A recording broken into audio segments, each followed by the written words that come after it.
Master asynchronous programming in JavaScript from the Code Lab. You learn JavaScript promises, async await, and the fetch API. Then you'll use your new knowledge to build 3 projects. Hey there guys, welcome to the Code Lab channel and welcome to part 1 of this 2-part tutorial where we're going to be learning everything you need to know about asynchronous programming. Before we get started guys, if you like the content, don't forget to like and subscribe and make sure you hit the notification bell so you never miss an update. So as mentioned in the intro guys, this tutorial is a 2-part tutorial. In this first video we're going to be learning everything there is to know about asynchronous programming. So we're going to take a look at what synchronous programming is, asynchronous programming, taking a look at callbacks, and then a thing called callback hell, JavaScript promises, and then an even better way to write promises with async await. And then we'll use everything we learned in part 1 by creating some really cool projects in part 2 using APIs. So before we get started on that, just a few prerequisites. You're going to need a basic understanding of HTML, a basic understanding of CSS, and also a basic understanding of JavaScript. So without wasting any more time, let's get into the video. So before we actually dive into what asynchronous programming is, we'll first take a look at what synchronous programming is. Now synchronous programming, as you can probably tell from this slide here, is that it just follows a strict set of sequences. So when the code runs in synchronous programming, it will follow each step in order. So it will do task 1, and then it will do task 2, and then it will do task 3. It will never do task 3 first or task 2 first. It will always follow in a synchronous manner, so it'll be sequential. So let's go into VS Code now and just take a look at some synchronous programming to really drill in this concept. So we're inside VS Code here, and as you can see when we take a look at the code here, we've got a list of things to do to make chocolate brownies. Now I'm logging all these tasks to the console, so when I uncomment them, we'll take a look at the console here, and we'll see how this is working synchronously. So we'll go ahead and do that now. We'll uncomment these. And as you can see from the console, it's doing it sequentially. So it's logging the first one, then logging the second, third, fourth, fifth, sixth, and then finally 7th. And this is what I mean by synchronous programming. The code will execute the tasks in the order that you see them, and then it will just wait for each task to be completed before moving on to the next one. Now the problem with this kind of programming or synchronous programming is that it can be problematic in certain situations. And that's particularly evident when you're dealing with tasks that take a significant amount of time to complete. So let's say, for example, that a synchronous program performs a task that requires waiting for a response from a remote server or an API. The program will actually be stuck waiting for the response and won't be able to do anything else until the response is returned. And this can sometimes be known as blocking, and it can lead to a lot of applications appearing as unresponsive or frozen, which is what we want to avoid. And the way we can avoid that is with asynchronous programming. Asynchronous programming is going to be the process that allows the application to run a second set of instructions while also focusing on its primary or basic process. And several of the benefits of asynchronous programming is things like improved application performance, wide application to different code languages, and it's just better for overall user experience. A few use cases of asynchronous programming includes reduced inefficiencies from an application, as well as efficient data collection, which we will focus on in part 2 of this tutorial. And to really drill this concept home, in a real world example, you can sort of think of asynchronous programming as essentially application multitasking, where we're doing multiple things at the same time. So as I just mentioned, asynchronous programming is going to allow us to write a program and for that program to continue working on other tasks while we're waiting for external events, such as a network request to occur. So let's go ahead and look at a basic example of asynchronous programming using the set timeout method. So we're going to be using the same console logs as we did for the chocolate brownies. We're going to be building this basic app, but of course with a set timeout function. But before we do that, let's just number these so we know which order they're in.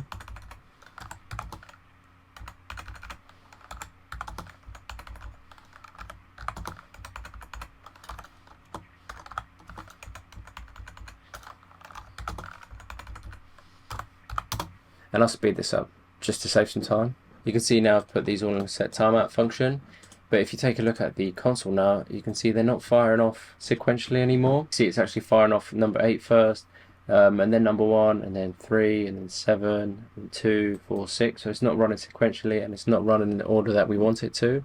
This list now doesn't really make sense. And the reason why this is happening is obviously is because in this example, the set timeout function method execute a function after a specific time. So all of these numbers that you see here is represented in milliseconds. So 1000 milliseconds is equal to 1 second.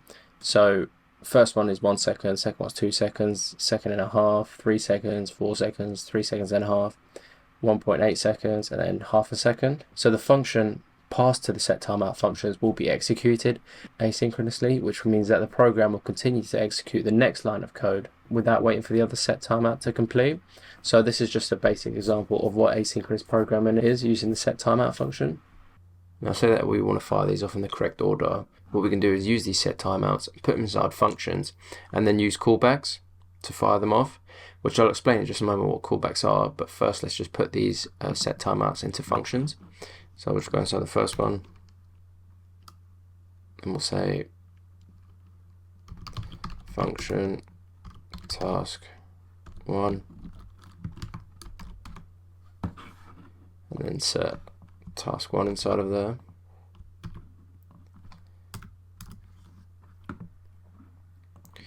And then we'll do the same for the second one.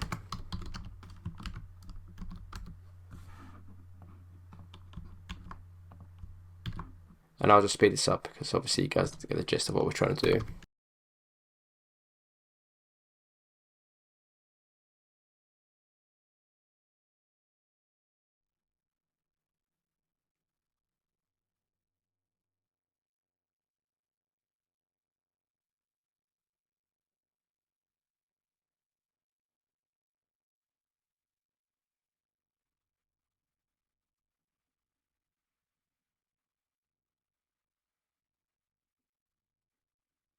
So we've got our functions here, and the way that we're going to fire this off in the order that we want it to, we're going to insert a callback inside each of the tasks as an argument. So essentially what callback is just a function that's passed in as an argument to another function that will then execute the callback based on the result.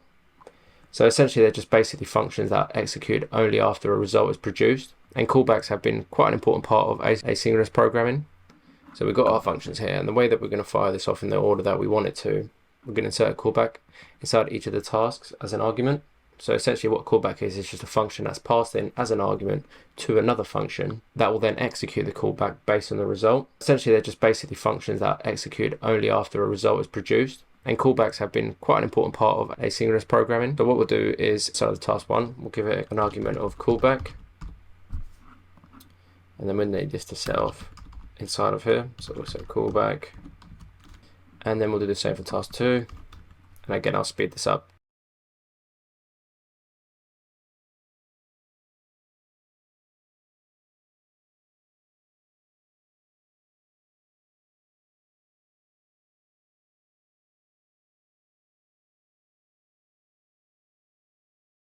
So now we've included our callback as a parameter, and then every time a section is complete, we then execute the callback to the next function, and this is just going to give us the ability to now fire off this list in the correct order.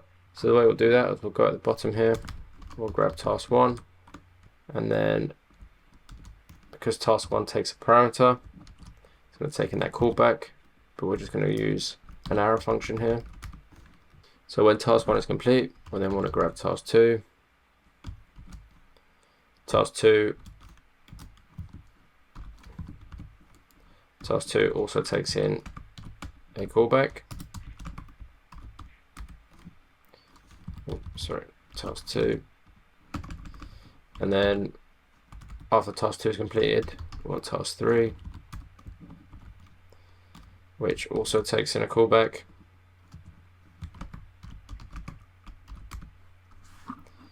And then task 4, again taking a callback. Task 5,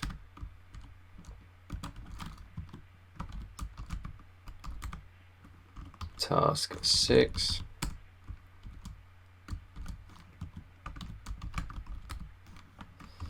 task 7, and then finally task 8. So if you take a look at the console now, you can see it's starting to load in the correct order. So it's going to load task 1. Once that's done, task 2, then task 3, task 4, task 5, task 6, task 7, and task 8. And you can see it was taking the amount of time that we've actually included in this callback in the set timeout function. So you can see task 5 there took the longest because it was 4 seconds long, or 4,000 milliseconds. Now you may have noticed that after all this nesting that it's starting to form like a pyramid format. And this is what we will call callback hell, which is where you run into the trouble of nesting loads of callbacks inside of other callbacks. And if these functions weren't written so methodically, it can actually become quite unmanageable and really difficult to read. So that's what's called callback hell. Let's take a look at a more practical example of callback hell, just so we can really drill it in. So say in this example, we just want to write a simple message to display in the console, but we want to do it asynchronously using callbacks. So what we'll do is we'll just create a function here, which we'll call, let's just call it show message. And this is going to be a arrow function, and then this arrow function is going to take a callback. So we'll just put in here callback, just like we did in the previous example. And then what we want to do is just console.log that callback. So we've got a message here that we want to display, and then what we want is a function to first display the first part of the message. So we'll say const, let's say first message. This is also going to be a callback, and we'll give it an argument of callback, and we'll say set timeout.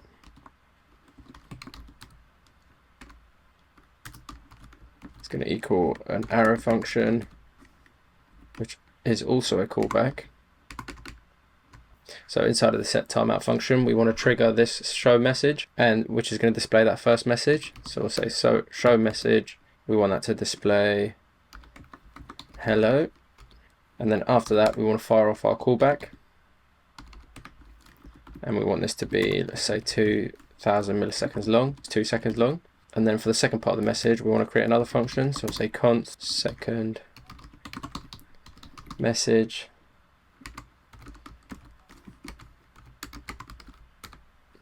This is also going to be an arrow function, and then we want to grab the show message function again. Then we want to write our second word, which is going to be world. And then to fire this off, let's call that function. So we'll call first message, and inside of first message, we want to give it a callback, which is going to be that second message. And if we wait 2 seconds, you see it prints out hello world. Now it's quite a simple explanation of just using 2 words, but you can see already that writing it this way using callbacks, it can quickly become unreadable and really hard to work with. If we start adding more functions inside of this, you can see it's going to become unmanageable. So let's say we want to add more words, like a third message, using the show message function here. We're going to have to insert it in our second message, and then if we want to add another one, we'll have to insert that inside the next function. And again, that's just going to create a massive headache for you and then lead to callback hell. So to combat this, we now use a thing called promises. So what exactly is a promise? A promise is essentially just an assurance or a guarantee that something's going to happen in the future. So in real world terms, a person can promise another person a specific outcome or a result. Programming terms, a promise is an object that holds the future value of an async operation. So for example, requesting some data from a server, the promises us to get that data, which we can then use in the future. Now, before we get into all the technical stuff, let's actually just break down and understand the terminology of a promise in a programming sense. Now, a promise in JavaScript, just like a promise in the real world, has 3 states. So it can either be pending, it can either be fulfilled, or it can be rejected. So when a promise is pending, it essentially means that the result is not ready, i.e. it's actually waiting for something to finish. So for example, an async operation will be stuck on pending if it's not ready. Now, depending if the promise is fulfilled or rejected, then if a promise is fulfilled, it means that the promise has been resolved and the result is available. Whereas if the promise is rejected, it essentially means in a programming term that an error has occurred, which we would need to address. So now that we know what a promise is, and we also know the promise terminology, let's go back into VS Code and look at all sides of promises. Now, before we create a promise, I just want to highlight that most of the time you'll actually be consuming promises rather than creating them. But again, it's still really important to know how to create promises, just so you can really drill the concept and how it works in your head. So the syntax of a promise looks something like this. So first, let's just create a const, and we'll just call this promise. And this is just going to equal a promise constructor. So we need the new keyword, and then we'll use the promise. Now inside of the promise constructor, this takes a single argument, which is essentially a callback. This takes 2 further callbacks, the resolve and the reject. So we'll put in here resolve and reject. And this is going to be an arrow function, and then we'll just close this off. And that's the simple syntax we use to create a promise. And then inside the curly braces, we of course just have code that we want to execute. Now in terms of the promise, this arrow function inside of here that we just created that has the resolve and the reject callback is immediately executed when this promise is created. And then once the promise is created, it's either resolved by calling the resolve callback, or it's rejected by calling the reject callback. Let's look at a really simple example. So we'll just create variable and we'll call it, let's say const. Let's create a boolean. This can actually accept anything, so it can accept booleans, numbers, strings, arrays, or even objects, but we'll just keep it simple and use a boolean. So we'll say, let's call this all went well, so this equals true.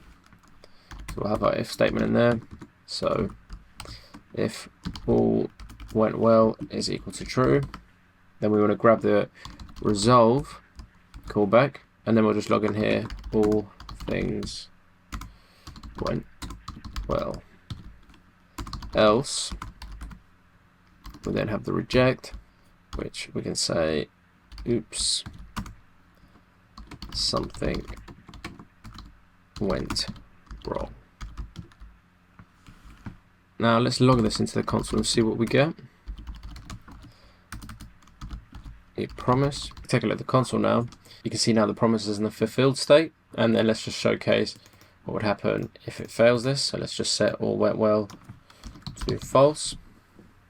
You can see now the promise is in the rejected state. It should probably be oops. So you can see from that example the two different states that are presented when we're creating promises. Now remember with promises that there's also another state which we saw on a slide, which is the pending state. It's essentially just when a promise is pending, if the result isn't ready, the state of the promise is going to be set to pending. So let's take a look at another example to fully understand the three states of promises. So we'll just take this off and we'll go inside here, and we're just going to create a variable which is going to be a random number. Generate a random number, which is going to need the math.floor method, and then the math object again. Grab the random, and then we want this to be between 0 and 9. So we'll say times 10. That's how we can generate a random number between 0 and 9. And then we'll use the set timeout function,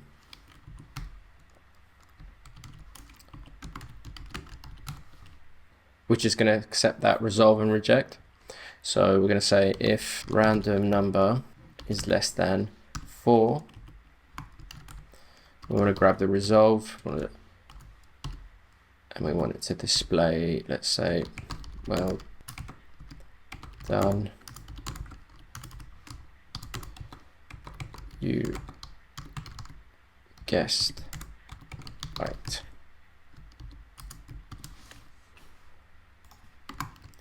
Else, we'll grab the reject and we'll say oops, you guessed wrong, unlucky. And then we'll make this so it's 2 seconds long. Now if I log this to the console, so I log in the promise, you can see that initially it's set to pending, and then after 2 seconds it then hits the reject, so it's saying oops, you guessed wrong, unlucky. And that's how you can see when a promise changes its different states. When the promise is first created, it will be in the pending state, and then after 2 seconds from the set timeout function, the promise is then either going to be resolved or rejected randomly. And you can see in this case it's been rejected. And then again, that's just a simple way we can demonstrate how a promise works. So initially when you set a promise, it's set to pending, or it's in a pending state, and then depending on the outcome, it will either resolve or reject. So those are the 3 different states of a promise. So now we've grasped the 3 different states of a promise. We can't actually do anything with this data at the moment, despite it being fulfilled or rejected. We actually need to consume the promise to then access that data. So using this example, let's understand how to actually consume an already created promise. So if I just get rid of this console log here, the way we actually consume a promise is, well, there's actually a couple methods, but let's learn the older methods first and then we can learn the newer ones. in just a moment. So the older methods of consuming a promise was using methods such as then and catch. Now the syntax of then and catch just makes it a little bit more easier to read and consume a promise than it was previously before when we're using nested callbacks. So let's just dive into this example and you guys will be able to see. So again, we're using this example. If I grab the promise and then I apply a then method to this, the then method itself actually takes a callback when the promise is resolved. It takes one argument. Now the argument is actually this content here. So whatever's inside the resolve, this is what's going to be outputted. So let's just call this, value. So it makes a bit of sense. And then all we need to do here is just console.log this value. And if you take a look at the console now, you can see we're getting the content inside of the resolve and we're getting the actual content. We're not just getting a fulfilled promise, and it's quite important to distinguish this. Now, as well as a then, we've also got a catch. So in case of a reject, so under this then, we can grab the catch method. This also takes a callback. And again, this is just going to be the value that the reject outputs. So let's just say, let's call this error. And then let's do the same thing in console.log the error. And you can see now, instead of getting that red error like we did before, we're actually getting the output from the reject. So we're actually getting the value from the reject callback of the promise. So you can see how this is actually a lot cleaner than using the conventional way of callbacks or nested callbacks. So let's just quickly go over all of these steps. So how we got to this value. So we create the promise, and when the promise is initially created, it's going to be in a pending state, meaning that it's just waiting for a result. Now promise accepts two parameters, the resolve and the reject. And then when we set a condition, we either want it to resolve or we want it to reject. So depending on whether the random number is less than or greater than 4, it's going to resolve or reject. And those are the three states of a promise down to its bare bones, but we're not actually able to access the data yet, whether it's resolved or rejected, because we need to, as I mentioned, in majority of cases, is actually consume that promise. And the way we consume that promise in this example is just using the .then or the .catch, which themselves accept the callback, and the values inserted inside of that parameter is going to be the values that are inside the resolve or the reject. And that's how we get into our value here. And again, you can see how much cleaner it is to actually write this promise and then consume it. Now, another good thing about .then and .catch in relation to promises is that we can actually chain promises onto other promises. So let's just create a few more promises from this. So what we'll do is we'll just have a resolve in here,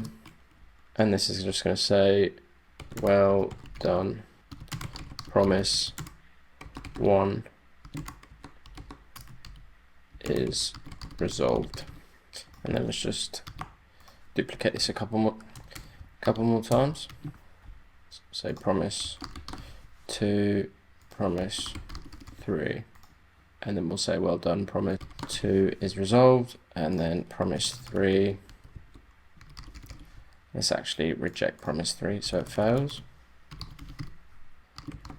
Rejected. Unlucky.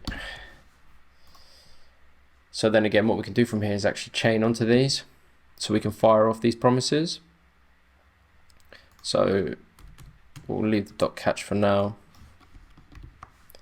and we'll say what we can actually do, because this is chaining on, we can make this look a little bit neater. So we can say .then inside of this value, we'll console log that value, and then we'll just return promise 2. And then after that .then, we'll create another .then, or we'll chain another .then, and then we can also log that value. Give this, paste that in here, and then we'll fire off the third promise. But the third promise, we want this to actually fail. So let's uncomment the catch, put that in there, and obviously change that up there. So we can see how now that's actually firing off the 3 different promises. We have our first promise, which we have a then method attached to it, and that value is going to be the value that we have in the resolve. So we log that to the console, and then we return promise 2 after that, which fires off the second promise using the .then. Then we access that value of that resolve, and then we return promise 3. Promise 3 is rejected. We then use the catch method to log that value, so that value of this reject, to the console, and you can see how now that's firing off synchronously while using asynchronous programming. And again, you can see how much neater it is writing the .then and .catch methods when working with promises or when consuming promises, compared to how asynchronous programming before used to work when we're using callback functions and then eventually running into callback hell. Now, a common mistake from beginners is that they might make the mistake of nesting promises inside of other promises, which is essentially similar to callback hell. So if we take a look at example, console.log, just the .then for now, then inside of here what we'll do is actually grab our second promise. So we'll grab promise2, then we'll apply a then method on here to then display that data, and then we'll just console.log the data, and then nest the third promise inside of here. So let's promise3, and we'll just put in here data as well, and we'll just put in here data, console.log data, and then on this we can just attach the catch,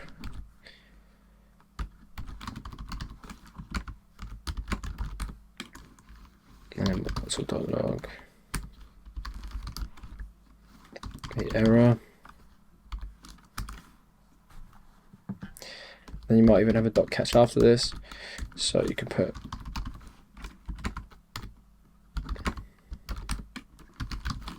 another console log, will just log us to the console. Now, although this actually works perfectly fine, as you can see in the console, it's considered to be quite a poor style and just really makes our code pretty difficult to read. And if we have a sequences of promises to resolve, it's actually better just to chain the promises one after the other, just like we had before, instead of nesting them like here, because then this is actually quite difficult to read. We've got several catch methods, and it just essentially defeats the point of chaining our promises, and we're essentially just going back to callback hell. So it's much better to just keep it simplified if we revert it back to how it was, where we're just chaining the promises one after the other. So that's a common mistake you should definitely avoid. Before we move on to some of the other ways we can consume promises, I just want to touch on a particular method that can sometimes be useful. Now, this method is particularly useful when you've got a bunch of promises that you want to fire off or that you want to check, and that if one of them gets rejected, then it all fails. So you're essentially just checking if the promises are fulfilled. One of them from that bunch of promises fails, then the whole thing fails. So that method is actually the .all method. So let's just take a look at an example of what that looks like. So what we'll do is just create two promises. So promise 1, set that equal to new promise, and of course have our resolve and we'll reject, and then inside of here we'll just have a set timeout function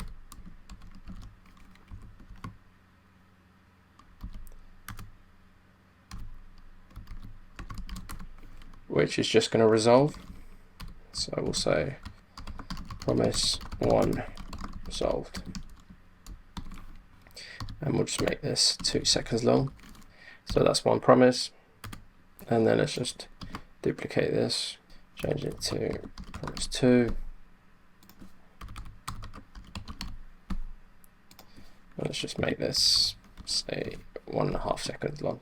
So what we can do now is group these promises together to fire off these resolves at the same time, or if they're fulfilled.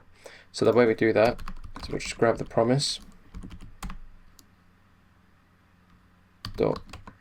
.all method, and then we'll insert our two promises in here, so in an array format. So we'll insert promise 1, promise 2, and then to consume this we just have the .then method. This is going to accept a value, we'll just call it data, and then what we want is just to console.log that data. So for the first array, it's index, so it's going to be 0, and then for the second one it's going to be indexed at 1, and then let's just apply a catch method to this because we'll need it in just a moment. So we'll put the error console.log error.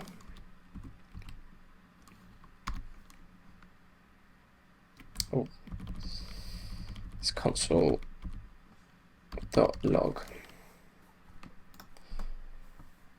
So as you can see now, after the set timeout function is fired off, you can see we get both of our promises in one line because we fired it off here in the console. So that's how we can consume several promises at the same time using the Promise.All. Now this is especially handy the second situation where, just in case you have, say you've got 5 promises and you want to check that all of them are fulfilled before shooting them off to the console. If one of them fails, then the whole thing fails. So what we'll do is we'll just set a reject here. We'll say promise to rejected. And you can see now, instead of firing off both of the promises, it's only firing off the rejected one, because now essentially the whole thing has failed. And that's what we can do with the Promise.All method. So again, this method is particularly useful when you've got more than one promise and you just want to know when all of the promises have resolved. So for example, if you're requesting data from a different API and you actually want to do something with the data, but only when all of the requests are successful. If one of them failed, then you want the whole thing to fail. So that's just a method that you might find useful in the future when working with promises. So now we've seen how promises work under the hood, let's take a look at the final and current stage of how we can work with promises, or how we can work and consume promises, and that's using the async await. Now async await is essentially just syntactic sugar built on top of promises to make it easier to work with asynchronous code. So essentially an async function will return a promise, and then you can use the await keyword inside that function to await for the promise to resolve. And the idea being essentially that the code looks more synchronous and easier to read. So let's use that example like we did before where we created chocolate brownies. So we'll create 4 functions that are going to return promises, and then we're going to use the async await to consume those promises. So we'll create our first function here. We'll say const, say preheat oven, and then we're going to use an arrow function, and then what we'll do is just return a promise.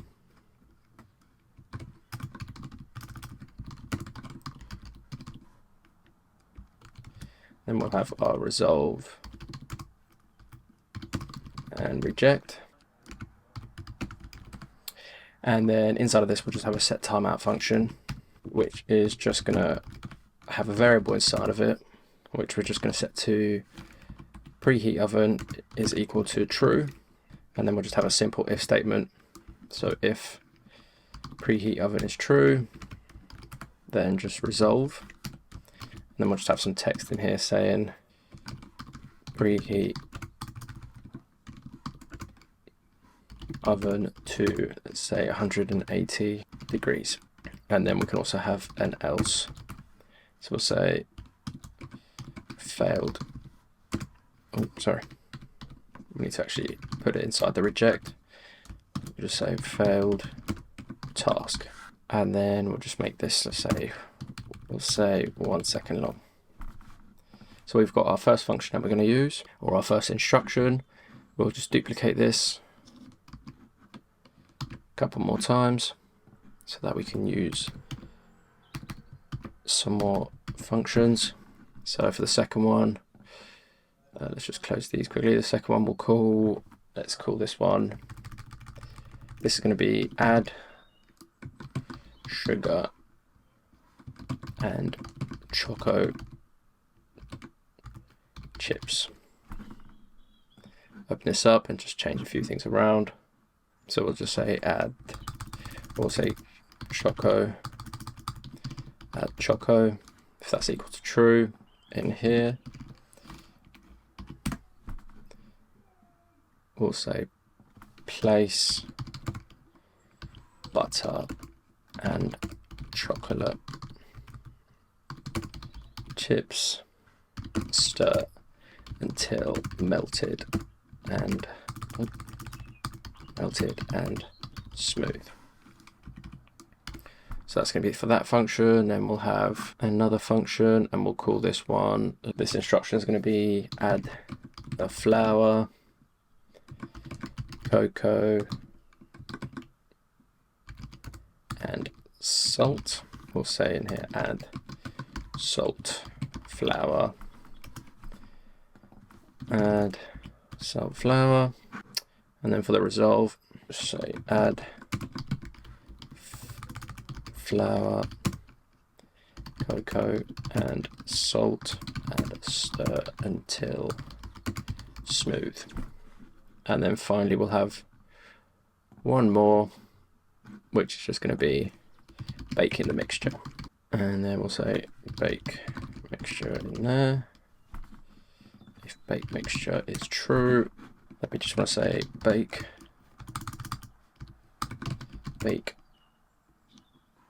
for 24 minutes for really gooey center. So that's all the functions, or essentially all the tasks that we're going to need. Again, these are all going to be returning promises. And now we all have our function promises to bake some brownies. We can then use the async await function to write these asynchronous promises in a synchronous manner. So like before, we might use the dot then, we can actually just use the await keyword inside of an async function instead, making it look synchronous. So let's go ahead and create that function. So this function, let's call it const bake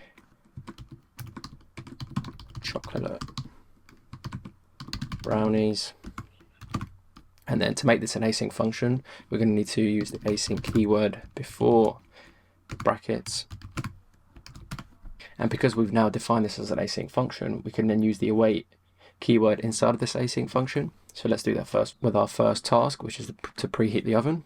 So we'll just say const task 1 equals the await keyword, and we want this to return preheat oven. And then all we need to do is just console.log this.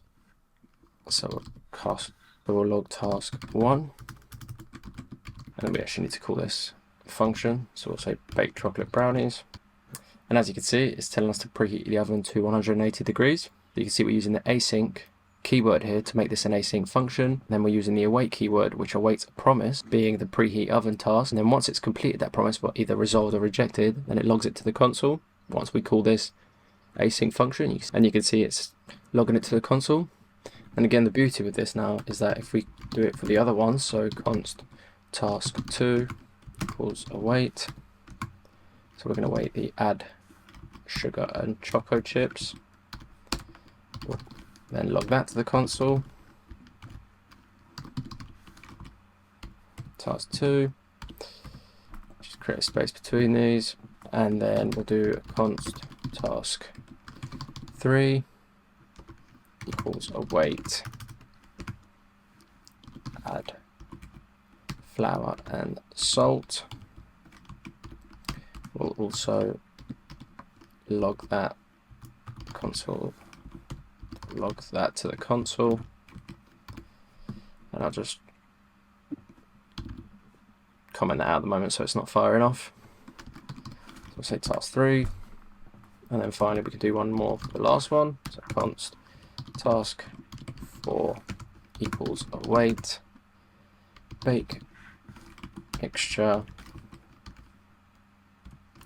and then we'll just console.log this task 4. And then once that's done, we'll just console log one last message saying enjoy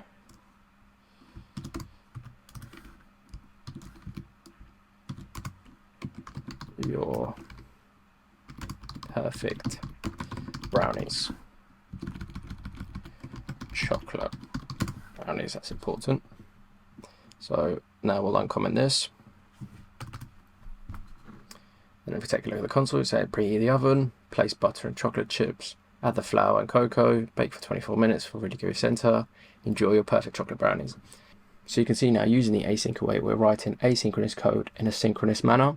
So first it waits for this promise, logs it to the console. Once that resolves, waits for the second promise to resolve, then the third, then the fourth, and then finally this last console.log, which I think you can agree makes using promises now look much neater, much more readable, and just easier to work with. And as I mentioned, it's important to note that these keywords are linked. So if I tried using the await inside of the, without defining this function as an async, you can see we're getting an error. Await is only valid inside async functions.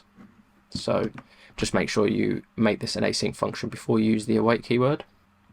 Now, in regards to handling errors, what we can do is actually just use a try catch block to store all of these promises inside the try, and then if there's any errors, catch the errors.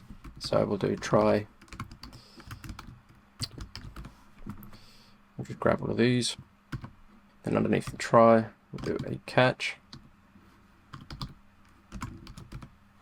Scroll this down, and then and then inside the catch, we'll log an error. So we'll say console.log the error if there is any errors. And what we'll do is actually just create an error so it fails one of these promises. So we'll just do it with the first one. So we'll make this false. And you can see now it's failed the task. And just to make it a bit more clearer, failed task 1. So you can see now it's hitting the reject, and then it's also just catching that error in the try catch. So again, you can see how easy it is to write async functions and use them with promises. Now that's going to be it for part 1. I hope you guys enjoyed the video, and I'll see you guys soon for part 2. Hey there guys, welcome to Asynchronous Programming part 2. In this video we're going to be using everything with part 1 about the async await, fetch API, and applying those to 3 projects. As always guys, if you like the content, make sure to subscribe and turn on notifications so you never miss an update. So let's just have a quick recap to refresh our memories regarding promises. So the evolution of promises started with callbacks, because as we learned, JavaScript was single threaded, meaning it executes line by line in order. We first used callbacks to help us write asynchronous code. To create an async function and to call an async function, we first had to pass a callback as an argument, like you see on the screen here. But as you can see, this quickly led to callbacks becoming deeply nested, and this led to what we called earlier as callback hell. So to solve this issue, JavaScript introduced promises as part of ES6. And this essentially just simplified working with callbacks and made for better syntax. So what you would do is you create a promise, and then one of the most powerful features of ES6 was the ability to chain asynchronous operations together. So this allowed us to perform sequential operations in a more readable and organized manner. Chain promises would use the then method, which takes a callback function as its parameter.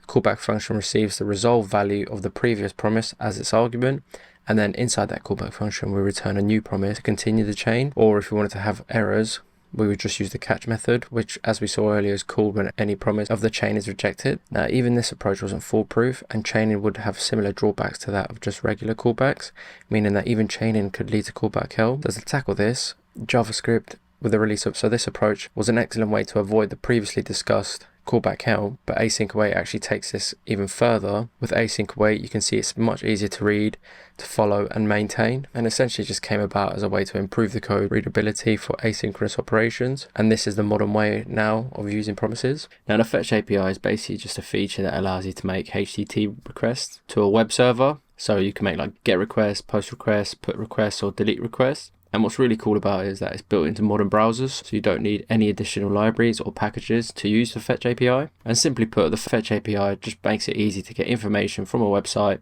and do something with that data in your browser or whatever environment you're working in. The Fetch API itself is incredibly straightforward to use and offers an unmatched level of flexibility through the use of JavaScript promises for making requests from the web browsers.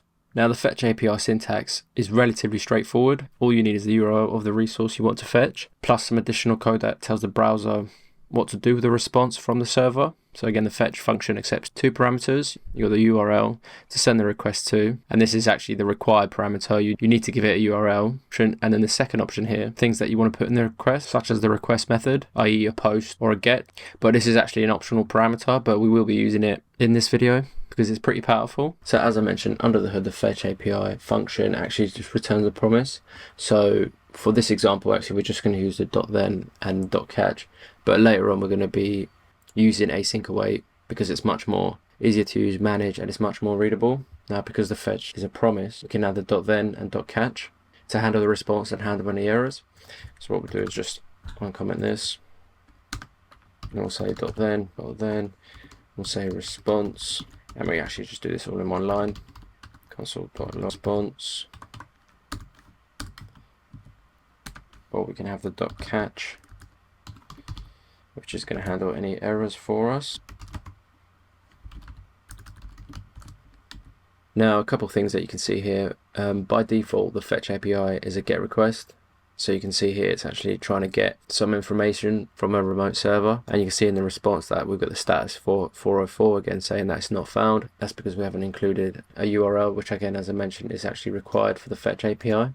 Now the URL we're going to use for this example is just going to be some dummy API which just returns us some information that we can work with. So I'm just going to paste that in here, and this is basically just called dummy.json.com. So if you guys want to use this for your API examples, it's really easy to use and work with. So you can see now in the response inside of the console, we're getting a status 200 because now we've actually given it a URL, and you can see that the body property here contains that readable stream.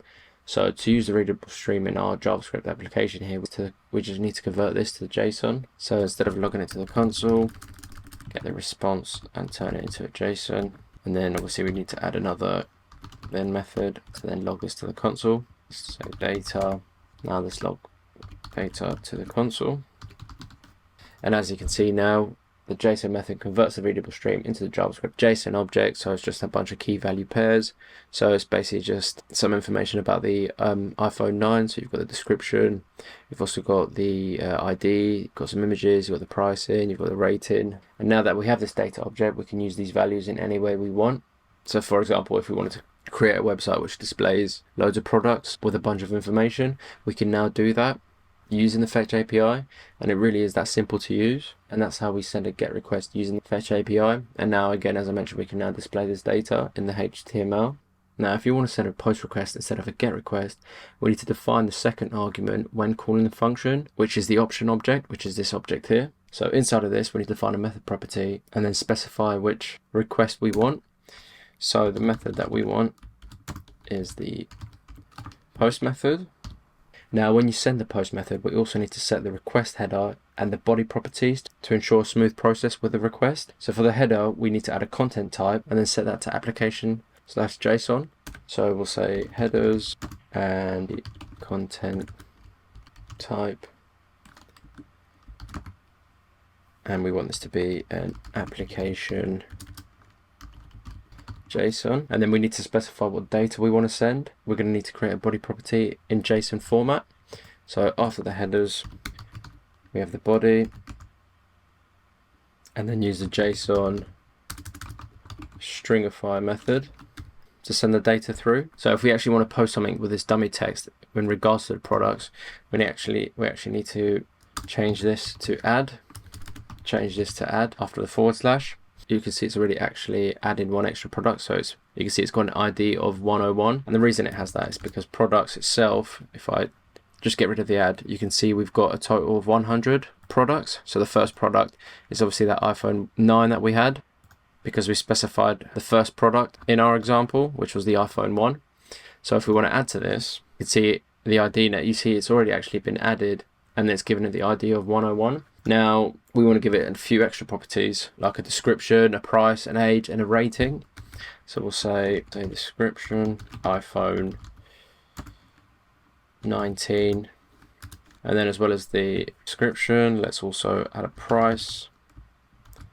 This is going to be, say, 1000, and then let's also do a rating, and let's say it's 9 out of 10.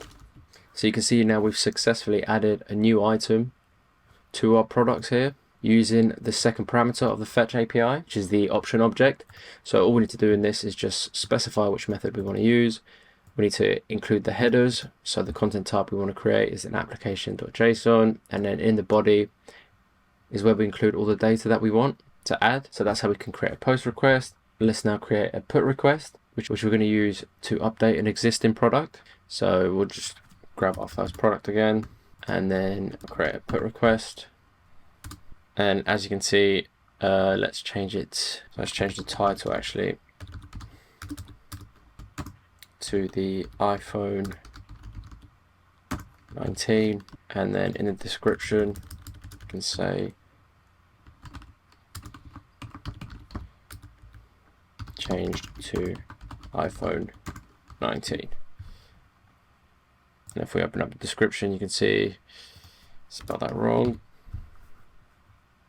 But you can see now we've updated our product here using the put method. And then lastly, what we can also do is actually to delete this product entirely with a delete request, which get rid of all of this stuff we don't need. Let's in this to delete. And that's how we can delete a product. So now let's go ahead and use the fetch API and work with it using async await. So just get rid of all this. I'm just going to create a function, say const get all products. It's going to be an async function. And then let's just first create a variable which is going to be equal to our fetch API. So say const response, and this is going to equal, use the await keyword, a fetch, and we're just going to paste our URL in here, which is just going to get all of our products. And then we want to turn this into JSON. So we'll say const JSON is going to equal another promise, which is going to be our response.json. So we get our response in a JSON.format. And then we'll just console.log JSON. So you can see how easy and much more readable it is to work with async await when working with promises. So we'll actually put this in a try catch. So we'll paste that in here. We'll say catch error. So if we need to catch any errors, and then now let's call this. So we get all products.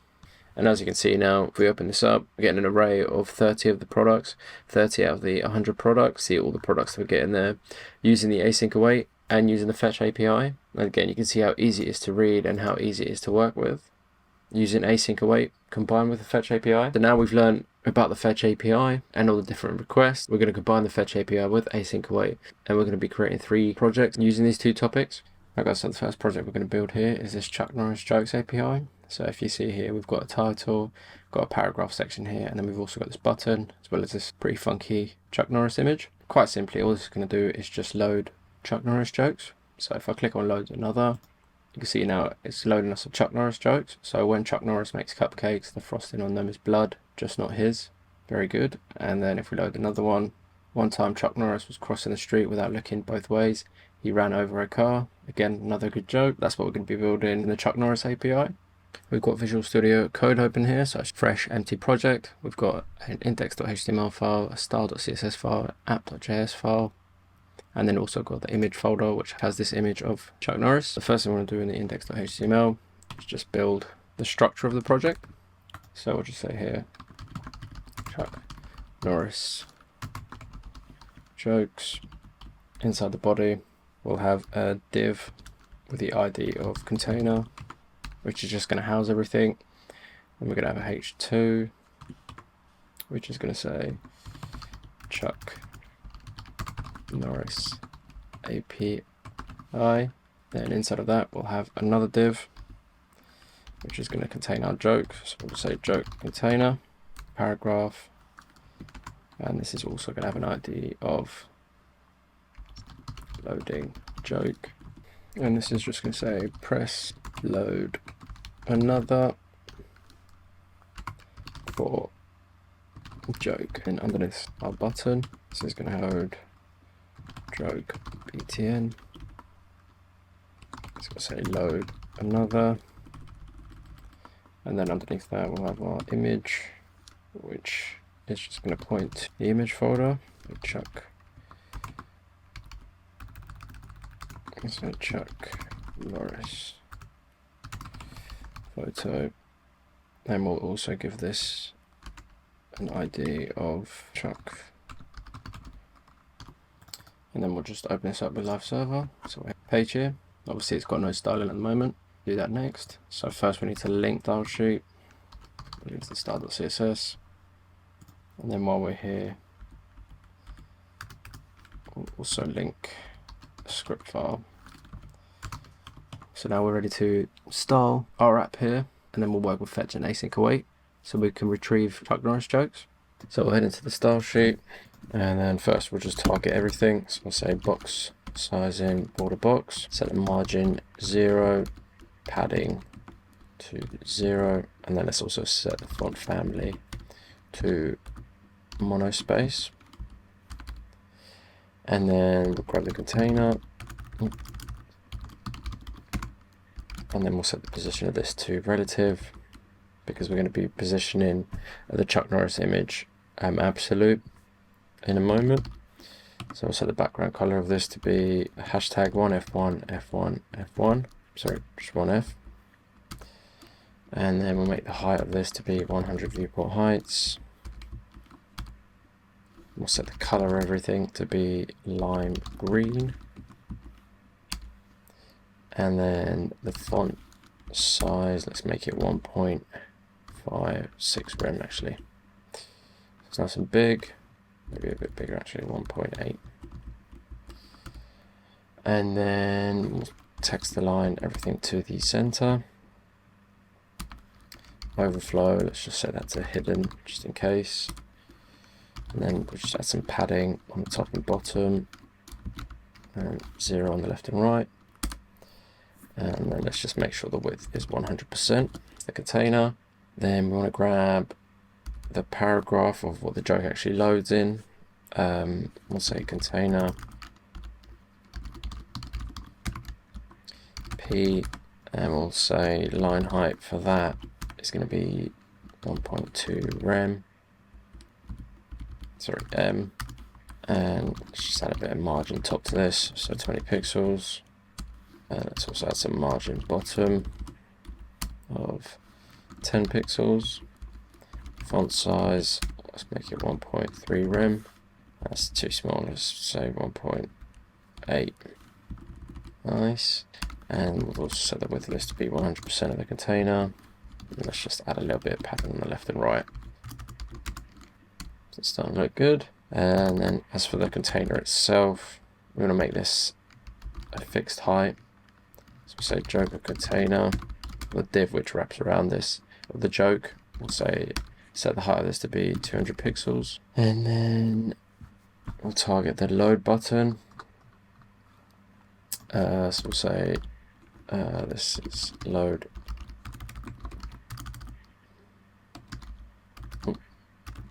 Load joke btn. This is going to have a background color which is actually going to be transparent. Let's say border 1 pixels, solid lime green. Let's also set the color of this to be lime green. Set the cursor to the pointer. Let's set the font size to be 1.4 rem, see what that looks like. Maybe a bit bigger, let's say 1.6. That's good. Add some padding, it's about 10 pixels. Let's set the text to be uppercase. And then let's set the margin to be 35 pixels, top and bottom, and then auto. And auto on the left and right. And we actually need to display this as block, but that centers everything, puts the button in the right place. Let's focus on the Chuck Norris image. So this has an ID of Chuck Norris image. So this is going to have a width of 100%. I'll set the position of this to be absolute. Say bottom 0, right 0, and then left 0. So that's looking just like the example we've seen. All we need to do now is just be able to load the jokes once we click on this button here. So we'll do that with the Fetch API and Async await. So we'll go in the app.js. We'll just create a variable, say load joke. It's going to equal an async function, which is going to be an arrow function. We need to make it a function, and then we'll use the try catch. So inside the try, we're going to create a variable which is going to be, let's call it Chuck Norris fetch. And this is just going to equal, of course, the fetch API, and then paste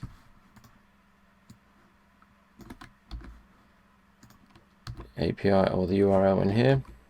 And then this obviously takes another parameter. Inside this parameter, we're going to give it a header. And this is going to be a header for application/JSON.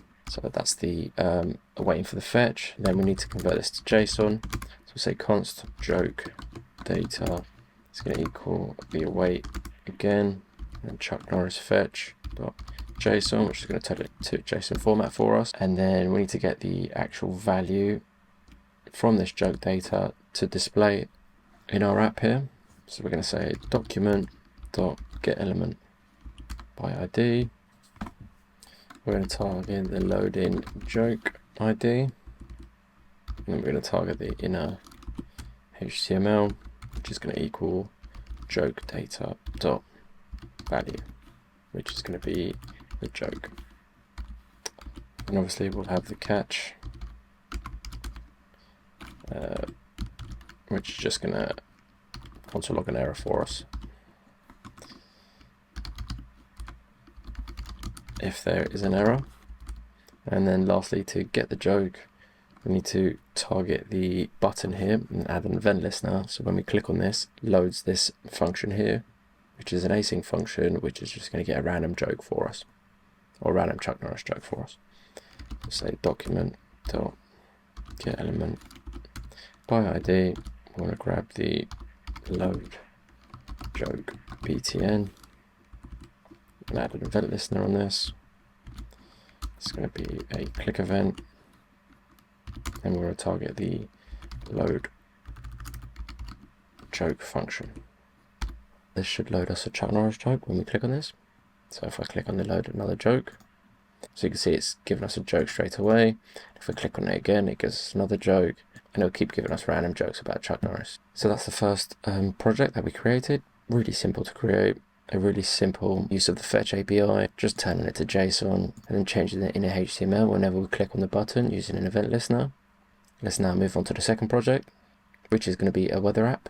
Alright guys, so this is going to be the second project that we're going to be building, which is going to be this weather app. So at the top here you see we've got a search bar. So we type in any city within the UK, and when we press the search bar, it's going to give us some information about the weather for that particular city. So it's going to have the date, it's going to have the city, and then it's going to have an icon which displays what type of weather it is, describe the weather. Also going to have the current temperature, and it's going to have some extra information here, so the highs and lows for that day. And then if we type in another city, let's say Newcastle, we hit enter, it shows us the data for Newcastle. So in Newcastle it's currently raining, temperature there is 16 degrees, highs of 18 and lows of 15. So this is the weather application we're going to be building in this part of the video.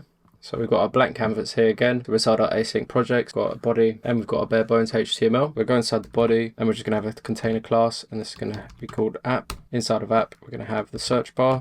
So we'll just put a comment here, so it's search bar, and this is going to be a div with the ID of search bar.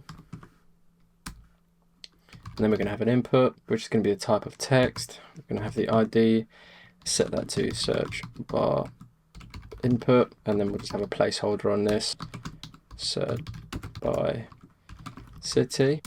Underneath that, we're going to have our button, which is going to be that search icon. So we'll give this an ID of search icon, and this is going to be an icon which we're actually going to get from Font Awesome. So we'll paste that in here. And then we'll also paste Font Awesome CDN. So there you go, we get our little magnifying glass now to represent the search bar.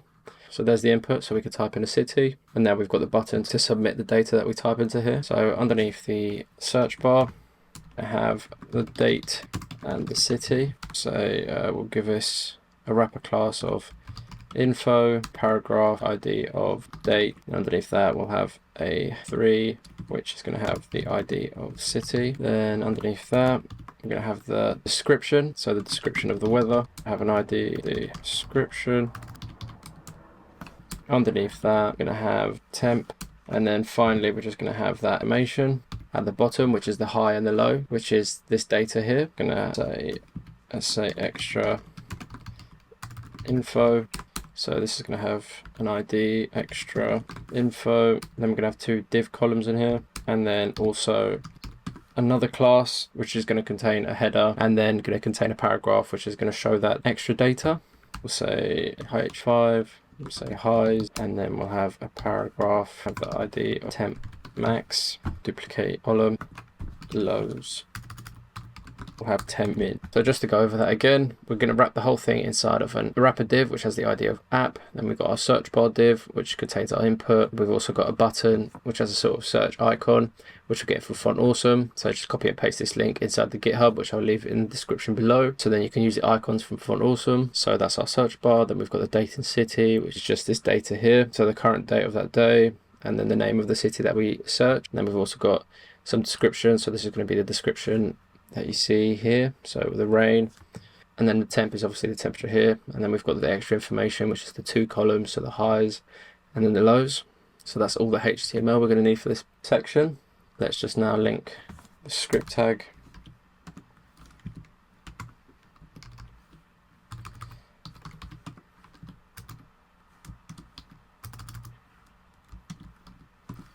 The app.js, and then let's also link the style sheet.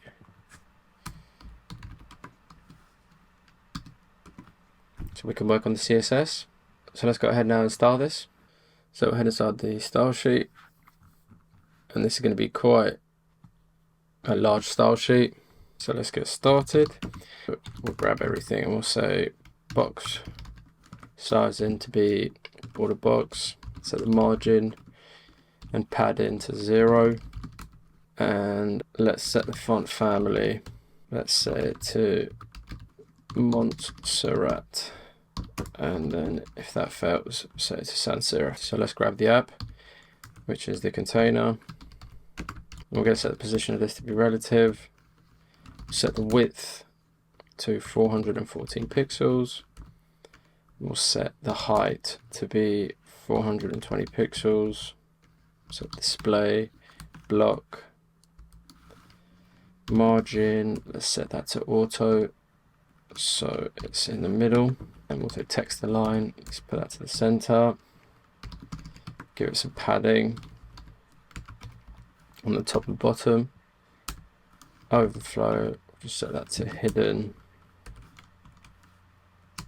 And then let's give this a border radius of about, let's say about 45 pixels. And then the background image for this is going to be a linear gradient. So I'm just going to copy and paste it in here because I'm not going to write it all out because there's quite a few values. So there's our app there, so it's going to contain everything. We'll now work on the search bar. So we'll grab the search bar. We'll set the value to display flex. And let's set the color to be white. And then we'll start the input. So we'll say search bar input. This is going to have background color of none. We'll set the border of this to be none. So we'll basically just strip it of all its styling. So we'll set the outline to none. Width, let's make it about 90%. Let's actually add some padding for the search bar on the left and right. So we'll say padding 0 on the top and bottom, but 40 pixels on the left and right. And then let's add a bit of margin at the bottom of this too. So about 30 pixels. And then let's also just set the background of this to also be transparent. And we'll set the color of the text to be white. And then let's just add a little border bottom of this. It's a bit solid. 1 pixels. And we'll just make it, let's say, light blue. So that's starting to take some shape now. Let's also change the input text or the placeholder. So we'll target the placeholder attribute. And we'll say color, let's make that white. And then opacity, let's make it slightly see-through. And then for the icon, we'll say, let's target the icon. And then we'll remove the border for this. We'll make the background of this transparent too. We'll set the color to be white, and then we'll make font size of the icon 1.5 rem. So it's nice and bigger. Let's now target the extra info here. So we'll say extra info. We'll position this at the bottom, so we'll say position absolute. So from the bottom, about 5 pixels. Set the width of it to be 100%. And we'll set the display of this to be flex. Justify content space around. Set the color to be let's say, let's make this white as well, and then let's add some padding to the bottom of this, 30 pixels, and then we'll target the heading and the paragraph. So we'll say extra info H5. We'll set the font size of this to be a bit bigger, so 1.1 rem, and then we'll also make this uppercase. So that's the extra info. Let's also add a bit of margin to the top of that app here. Let's say about 20 pixels, just to get it a bit lower down. So now what we're going to do is actually go and fetch the data first, because we can't see the data at the moment, so I don't want to put the styling on until we can actually see the data, or how we can input it inside of our app here. So we'll go ahead and do that first. Now for this API, we're going to be using the Open Weather API. Now this actually requires a API key, but all you need to do is just sign up to this, and then you'll get your free API key to use to work on your projects, and then all you need to do is just paste it where you need to put the API key to then retrieve the data, which I'll show you guys in a moment anyway. So we've got our API key there, so I'll just copy this, and I'm just going to paste it in there as a comment. So we'll go back to our app here, and the first thing we want to do is actually target some of the stuff here that we want to display when we get that data. So we want to target things like the date, the city, the description, the temp. We want to target the temp max here, so we're going to need to create variables for them. So we'll say const, we'll target the date first. This is going to equal document.getElement by ID, and this has the ID of date. So we've got that. Then we're going to need one for the city, so document.getElement by ID. This has the ID of city. And then we'll do the same for, temp. Also do the same for temp image, which we'll work on in just a second. So this has the ID of temp, and then I actually forgot to include the temp image div. So let's just call this image or weather image, doesn't really matter. And this is going to have the ID of temp image. So we'll target that here.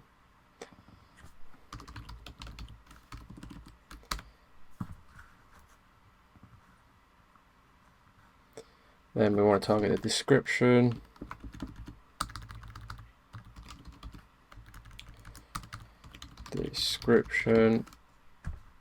And then just a couple more, so the max, the temp max and the temp min. So we'll say const temp max equals document.getElement by ID. This has the ID of temp max, and then obviously we've got the last one, which is min. Now to display this date, which has got the month, the actual date, and then the year, we're going to need to create an array which is going to have all the months of the year, so we can set it to that depending on what the current date is. So first we'll just do const, say months. It's going to equal an array of all the months. So we've got January,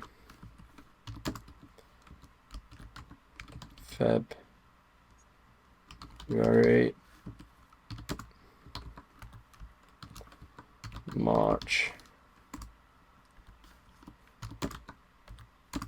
April, and I'll just paste the rest in because it's too long to type. So that's all the months of the year. We then need to create a new date object so we can target the month and the day as well as the year. So we'll say let grab the date equals new date object, so a new instance of that. Say date object actually. So we've got the date object, and let's grab the month from that. So we'll say this is going to equal months and target the date object dot get UTC month. And what this is basically doing is just targeting the date object and then using the func of the date object to get us the month, which is inside the months array. So it's just going to essentially equal whichever month it is and then display that month. So now we've got the month. Let's do the day. Let day equals the date object dot get UTC date. That's 1. So that's the day, and then we'll get the year. So let year equals date object dot get UTC full year. And then all we need to do is just display this in our app here. So we'll say date dot in our HTML is going to equal month, day, and then the year. And it's currently not displaying it, so let's check out the console. Let's target the actual date object. So as you can see now, that's displayed. So obviously we haven't got any styling on this, but we'll do the styling in just a moment. Let's actually fetch the data now to work with this. So we actually first need to target the whole app. So say const app equals document dot get element by ID. Probably should have put that at the top, but it doesn't matter. And this has the ID of app. And then we'll say const get weather. It's going to be an async function.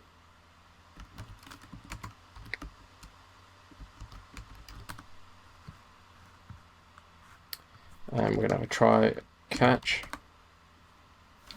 So we'll say const weather data fetch. This is going to equal the await fetch API, and we're just going to paste the URL for that in here. So we'll paste the open weather API URL in here. So at the moment we're hard coding the city that we're putting in, but we're going to make this dynamic in just a moment. But we just want to display some data, so obviously we're going to need our app ID. So we've got it set up here in there. Also put the catch in here. We'll log the error in case, and then obviously we want to put some headers in here. This is going to be exactly the same as the other one. This is going to be an application JSON, and it's not liking something. So we need to put the header inside of here, and then we need to add a header, and this is going to be application /JSON. So that's our fetch API. We obviously now need to turn this into JSON format. So we'll say const weather data equals await weather data fetch dot JSON. So that turns that into JSON format.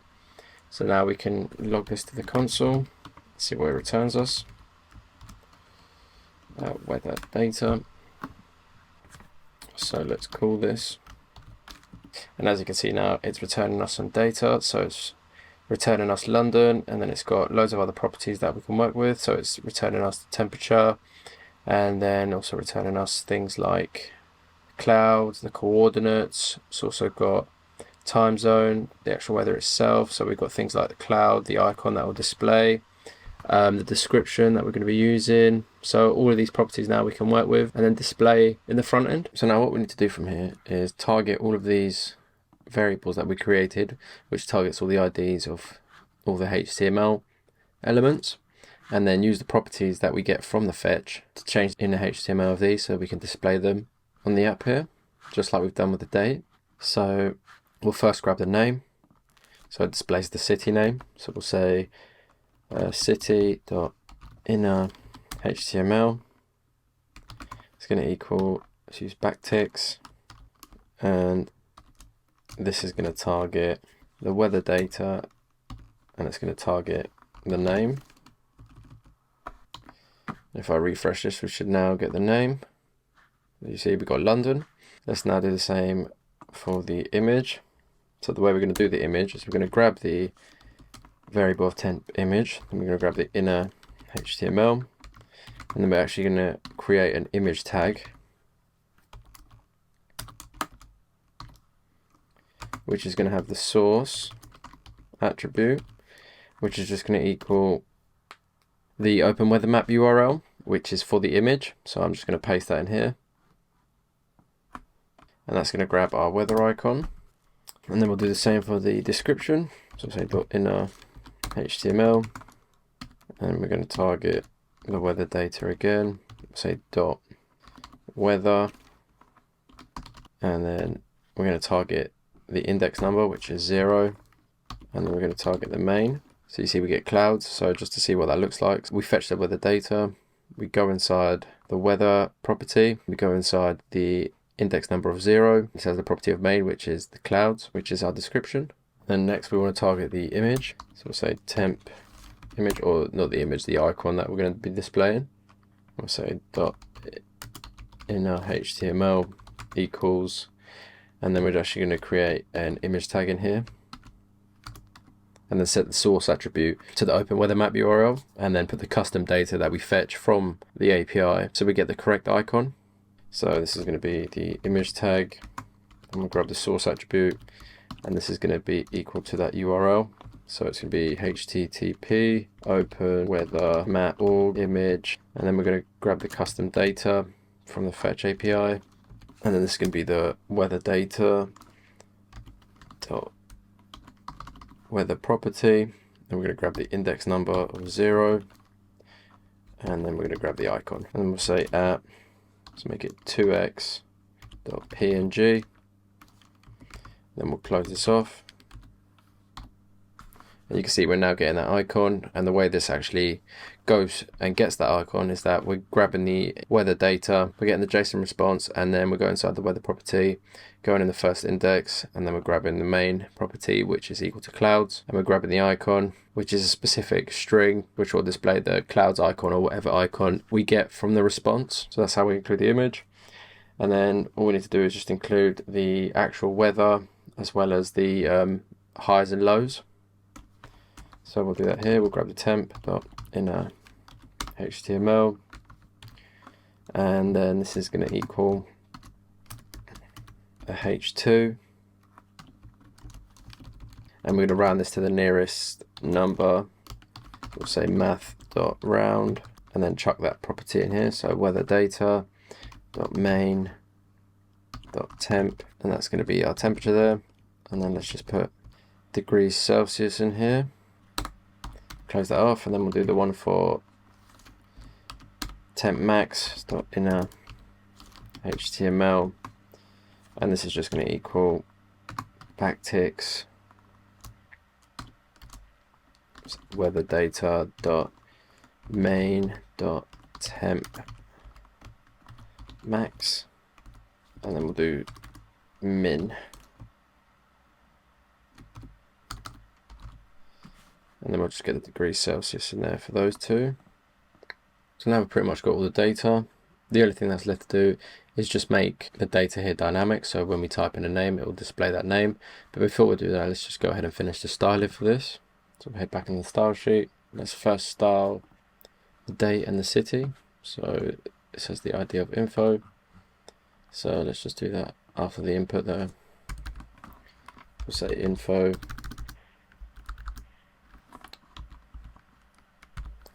So we'll target the info, and let's make the line height of this to be 0.5 rem. Make the color white, and then let's target the H4, which is the city name. So we'll say font size. Let's make this pretty big. Let's say 40 pixels. This is a H3. I think this is actually a H3, not a H4. And let's make the font weight. Let's make that bold. Let's text transform it to uppercase. And then let's add some margin there. So margin, let's say 2M.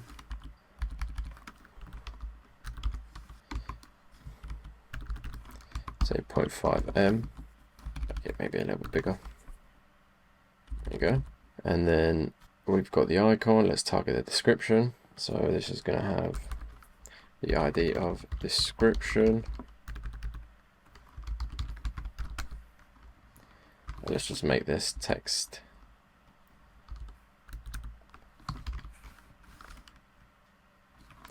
transform. We'll set this to uppercase. And let's also change the color of this to white. Probably because it's all white, we could literally just target the color in the global settings, but it doesn't really matter for now. But you could do it that way because it's pretty much all white.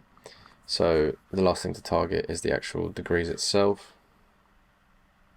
So the temperature. So we'll go underneath the description.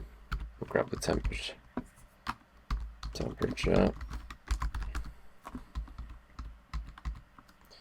And this has just the ID of temp. So we'll say color. Make this white. Font size. Let's make it about 40 pixels. See what that looks like. Too big. Let's try 20 pixels. Be small. Let's try 30. Looks good. Let's add a bit of. Let's actually make the icon a bit smaller. We'll just remove the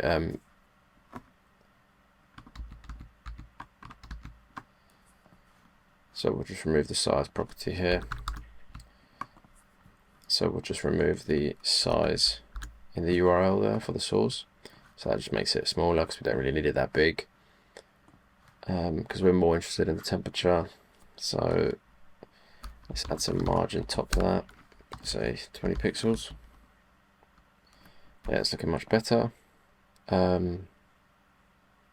So that's pretty much it for the styling. I think now all we need to do is just make this dynamic. So when we type in a city name, it will display that name and display the name of the city, the date, and then also the temperature, as well as some description and an icon. So this is actually really easily done. All we need to do is just target the value attribute of whatever we type in here in the input.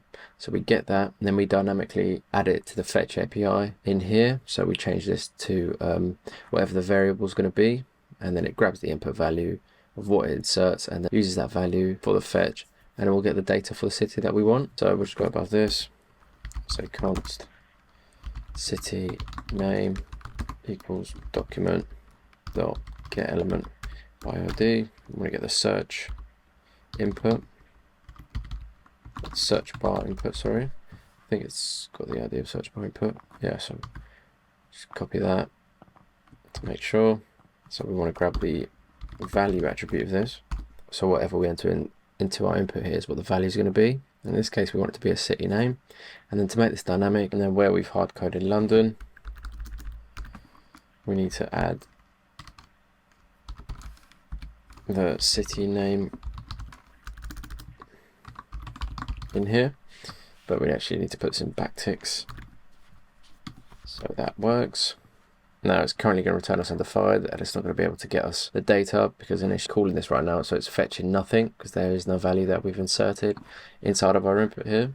So we actually need to get rid of it here because we don't need to call it. We only need to call this when we hit the search bar.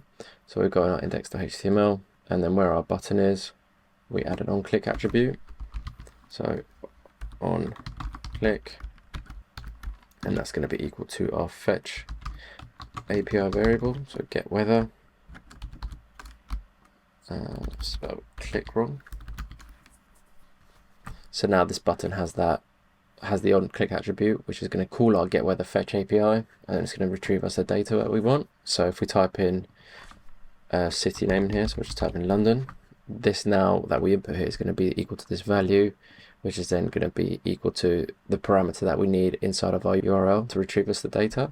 So now if we search this, you see we're getting London again with all the data that we had before when it was hard coded. If we want to get another city, let's get Kent, it'll give us Kent, and then we'll do one more, and then let's say Glasgow. It returns us the data for Glasgow. So a really cool dynamic application using the fetch API and async await. We're now going to move on to our final project, which is going to use the Pokemon API. As for our last project, we're going to be building this Pokedex, which if you're familiar with Pokemon, you'll know what this is. And what we're going to be able to do here is that if we type in a Pokemon name, it will display that Pokemon image for us. So we've got Charizard as our first example. And let's say if we want to display Bulbasaur, we'll just type it in here, Bulbasaur. And if we enter that, we get an image of Bulbasaur now in the Pokedex screen. And whatever Pokemon we type in here, if it's inside the Pokemon API, which we're going to be using in this example, it will fetch that image for us and display it in the screen. So that's what we're going to be building in our last project here. So we've got a blank HTML file here, and we've got our blank web browser. The first thing I'm going to do is just link our two style sheets. So we'll say style 1 and then style 2. And the reason we're doing this is because there's going to be quite a lot of CSS style in here. So I want to separate the one half of the Pokedex, style it in one style sheet, and then style the second one in another style sheet. And then lastly, I'm just going to copy and paste the Font Awesome CDN in here so we can use the icon for the search bar. So that's all we're going to need for that. Now inside the body, we're going to wrap all of this inside a container. And then we're just going to have a comment here saying first half of Pokedex, and this is going to be this half here. So we'll wrap this in a div with the ID of Pokedex 1, and then inside of the Pokedex 1 section, we're going to have another section which is going to house the screen here, and then all these little buttons at the top here. And then we'll have a div which is going to house all of these buttons here. So we'll build the first section here first. So we'll just call this div top. And then we'll have the section for this bit. So we'll go top square, square wrong, and in the top square we have the circle. We have this circle here, so we'll give this a ID of button white, and then inside of that you can see we've got another circle, so we'll give this an ID of button blue. We've got that section there. Then underneath that, top square, another section which is this section here, which is these three buttons. So that's going to be really simple. It's going to be top square, let's call it top square 2,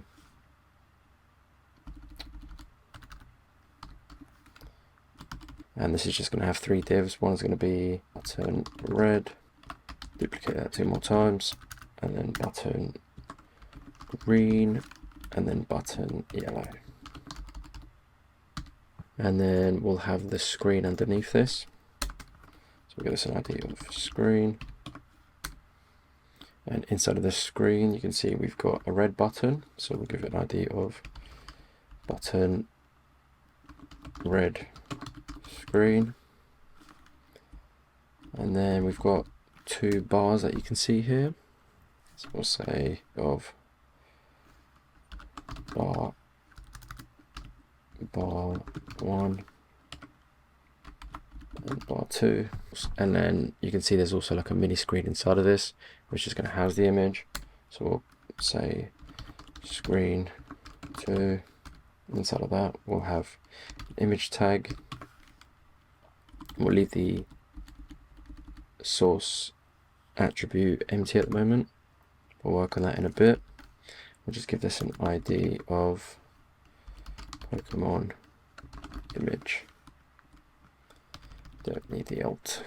So that's the top section of the first half. Let's now build the bottom section. So underneath the div of top, we'll go underneath that. We'll just put a comment here as well. Top half.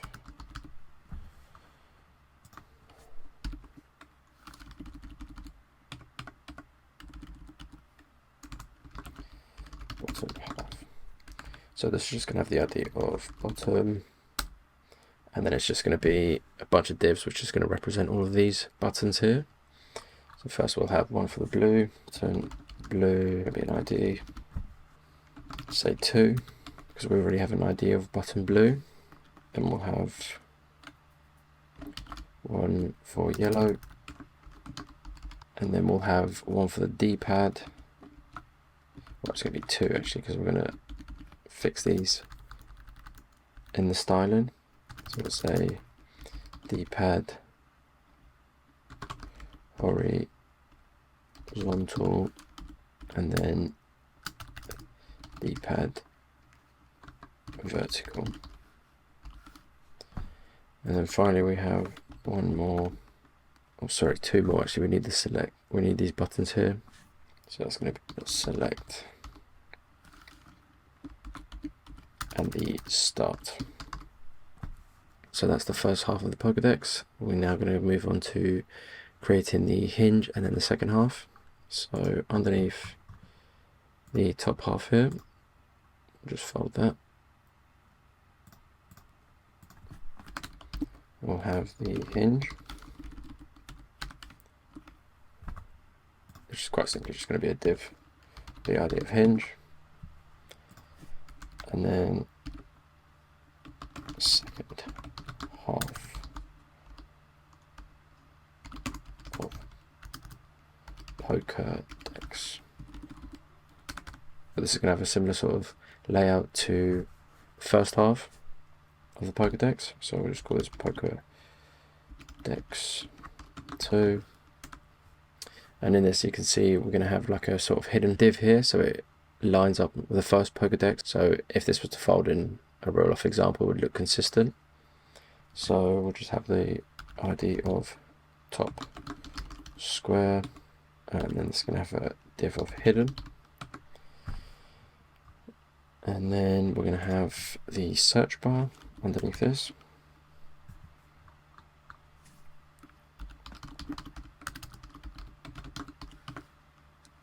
Which is going to have the input type text, and it's going to have the ID of search name, and then placeholder, we'll say, and then we'll have a button underneath this, which is going to have an icon class with the class of fa-search, and we'll set the area, and we're going to work on this button in just a moment. We'll also actually need to give this an ID of search btn. So now there's going to be 3 other sections. So we're going to have the sections for the blue squares, this section here for these 2 buttons. So after the search bar, we're going to have these 3 sections here. So we've got 1 section, 2 sections, 3 sections, which again are just divs. So we'll do this bit here, which is going to be using the grid layout. So we'll go underneath the search bar. We'll wrap these in a div called section 2. And then we'll create divs for each of these sections. So there's going to be 8 different boxes, so 8 divs. And we're given the class of squares. So we'll do this 8 times. So 1, 2, 3, 4, 5, 6, 7, 8. So that's going to be for that section. Then we've got the third section here, which is just 3 divs. So we'll wrap this in a div of section 3. and then we'll have a diff for these two buttons of the Pokedex. So we'll give this, let's give this ID of 2 squares. Then we'll have 2 divs with the ID of 2, and then we'll have one for the yellow button. So we'll just give this an ID of bottom yellow BTN. And then lastly, we have this section here, which is just 2 divs. So we'll say section 4, and we'll have 2 divs with a class of bottom 2. So that's all we're going to need for the HTML. If we head into our browser here, you can see how much styling we're going to need to do for this, because all we've got right now is the search input and the search bar icon button. So as you can see, I've split the styles. So we've got style 1, which is just going to be for the top section of the Pokedex, so the Pokedex 1, which is this section here, and then style 2 is going to be styling this one. So we'll go ahead and crack on with that now, because it's quite an extensive style sheet. So first we're just going to grab the body, and this is just going to center our Pokedex. So display flex, line items to the center, justify content to the center, height will be 100%, width will be 100%, and then let's give a background color of this to say FCE386, and then we'll just give a padding top of this, let's say 20VH. So you can see now it's centering our Pokedex. With that, let's grab the first half of the Pokedex and style that. So we'll say it's got the ID of Pokedex1, which is this ID here, and this is going to have a width of 350 pixels, a height of 520 pixels. Let's set this display of block, margin, set that to auto, and then the background of this is going to be that red color, so FC2243. So there's the first half of the Pokedex, and we'll set the Z index of this to also be 3, and then we'll target the container of top, which has a width of 75%. We'll also set the display of this to be block, and say margin, auto, height, say 50%. So the position of this to be relative, background of none, border radius 0%, and then we'll set the Z index this to be 1. Next, let's target the top half of this Pokedex. So it's this ID there. So we're going to position, we'll first display this as block. Let's give it a width of 55%. Margin, let's give it auto. Give it a darker background color, 50625. Set the Z index of this to be 1, and then the height of this to be, let's say, 25%. So there's our little block there, and then let's position this to be absolute, and then from the left, say minus 16.5%. So that puts it in the little corner there. Now let's target the buttons inside of this. So we've got the button white and the button blue. So we'll say button white. We'll give us say background color of white, border radius of 50%. Let's give it a width of 50 pixels, height of 50 pixels, display of block, margin, say auto, so a little bit differently, so position absolute, from the top say about 10%, and then from the left about 5%. And then a z-index of 2.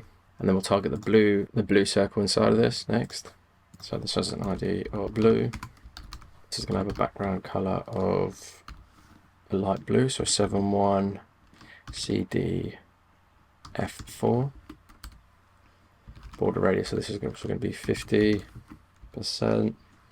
Width, let's make it 85%. Height, also 85%. Display of this to be block.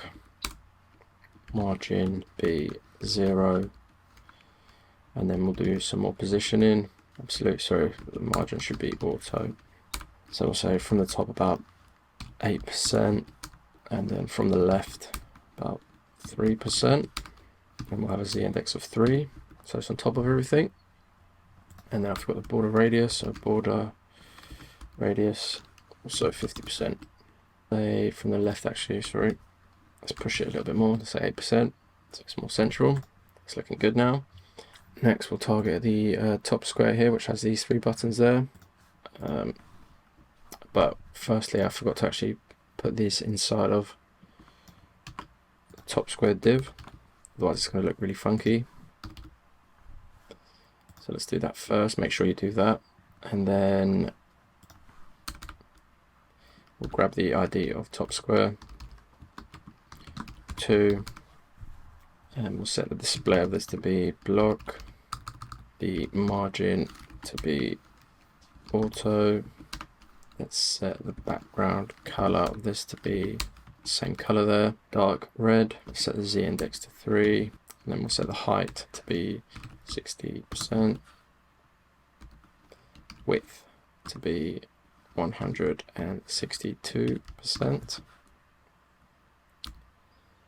and then we'll position this a little bit differently, so position absolute, and then from the left let's say 80%, so that pushes that along, and that completes that top section there. So now let's just target those buttons. So first we'll target the red button, so this has an ID of button red. So this will have a background color of that lighter red. Border radius of 50%. Width will be 15 pixels. Height will be 15 pixels. Set the display to block. And then position this absolute. Let's also get rid of, let's also set the margin to auto. And say top 45%, left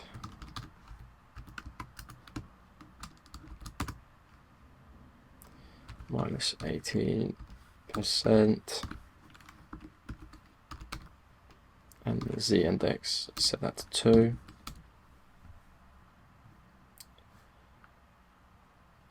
So that's the red button there. Copy. Let's just duplicate this now for the other 3 because they're quite similar. So it would be button red and then button green and button yellow. So they're going to have some different styling. So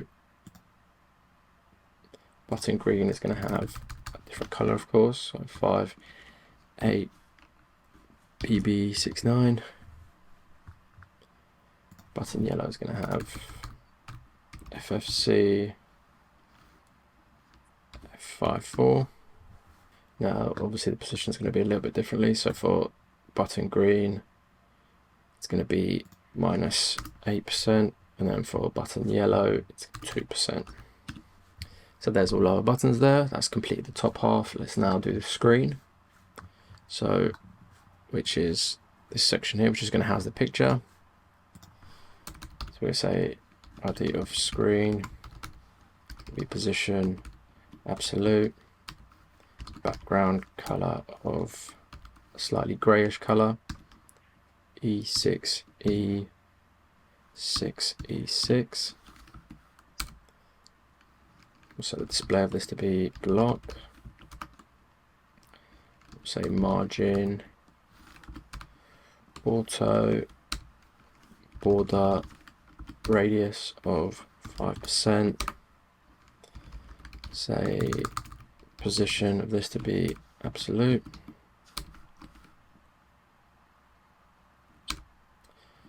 Let's also see this now, so let's set the height to be 75% and the width to be 100%. So what we need to do now is just position this a little differently. So we'll say from the bottom, say minus 10%. Oh, minus. So that positions our screen. Let's create the second screen inside of that.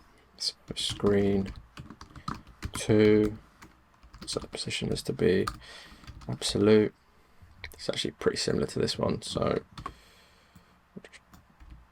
paste the details in there, and then we'll just change a few things. So the width of this is going to be 80%, and then top is going to be 10%.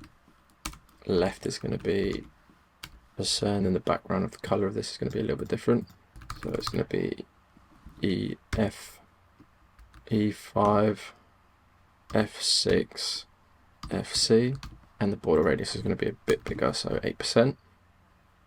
So there's our screen there. So we nearly complete the first half of our Pokedex. So now let's target the bottom section. Say bottom, set the width of that to be 100%. Display of that to be block, margin, set it to auto, height 50%. Let's set the border radius of this to be, let's just say something small like 5 pixels. And then set the position of this to be relative. Now we're just going to target the buttons of all of this. So we've got the blue button, the select and start, D-pad, and then this button here. But first let's just do the start, which will set the cursor to a pointer, set the width to be 15%, set display of block, margin 10 pixels, auto. So 10 pixels top and bottom, and then on the left and right. Set the height of this to be 8%. And this absolute. So we'll say from the left, we'll say 48%, and then from the top, say 30%. And then let's just give it this color. So background color is going to be F07147. So there's our select. Let's add a border radius to this of 30 pixels. And then we'll do the same for the select. So it's quite similar. So we'll just duplicate this actually. Do the select. And the select has a different color. So 58 EB69. So it's like a greenish color. And then from the left, it's going to be 30%. So it's next to the start button. So that's the two buttons. Let's now do the two other buttons. So the blue and the yellow one. So this has the ID of button blue 2. This is going to be a cursor pointer. It's a background color of 16979. So the border radius to be 50%, width to be 50 pixels, height to be 50 pixels, set the display to block, margin again to auto, and then set the position of this to be absolute, and then say from the top 29%, from the left 5%, and the Z index to be 2. So there's our button there. We'll duplicate this for the yellow one. So button yellow 2. This will have a more yellow color. So FFC 54. And then the top is going to be 59%. And then from the left, it's going to be 25%. Showing, oops, sorry, I've actually didn't duplicate this.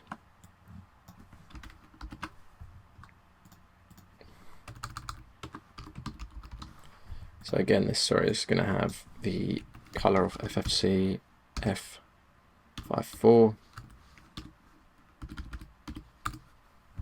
be that yellow color, and then from the top we go again, so 59% on the top and then 25% on the left, and let's actually make the width of this to be 120 pixels, and the border radius is going to be just 5%. So there's that button there. All that's left to do now is just include the D-pad. So go underneath this and we'll grab the D-pad horizontal.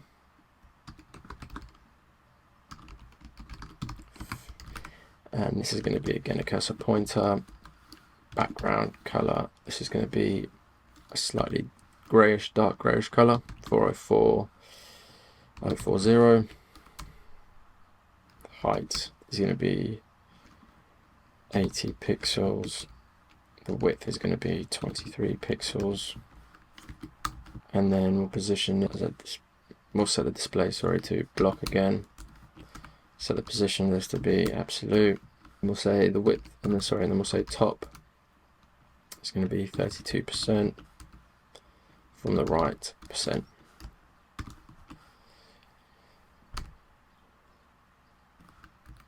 And then let's just duplicate this for the other D-pad. So this is D-pad vertical.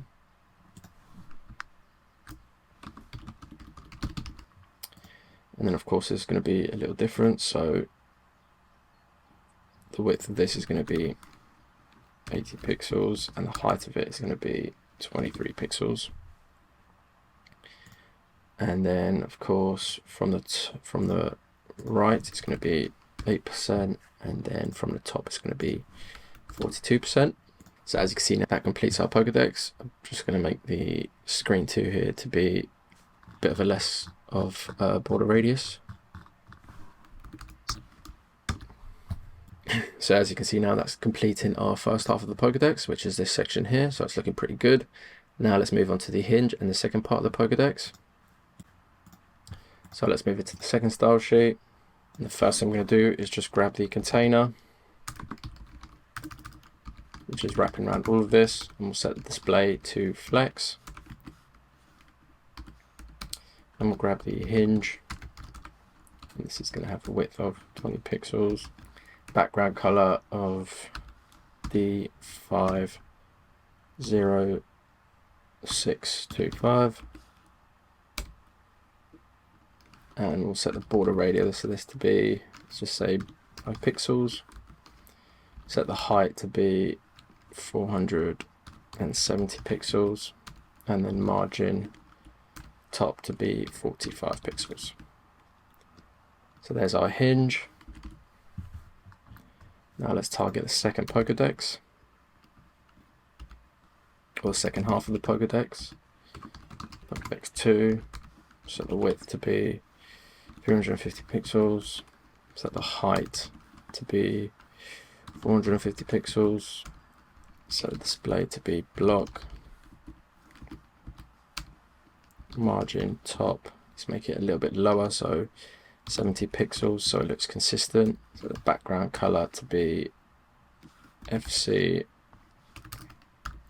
2243, Z index 23, set position relative.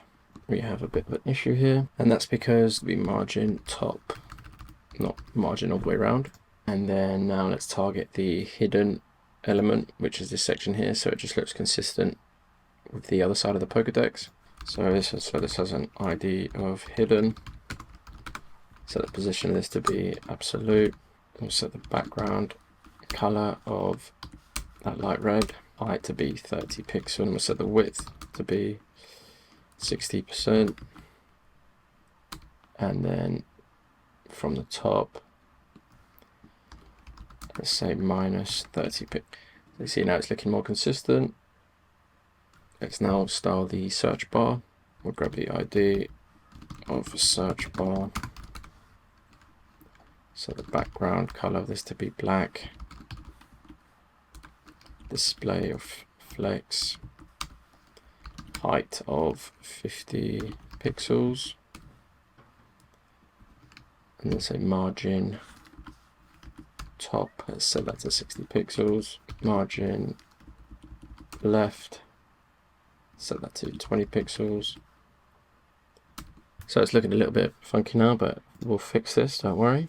So let's target the name, so search name.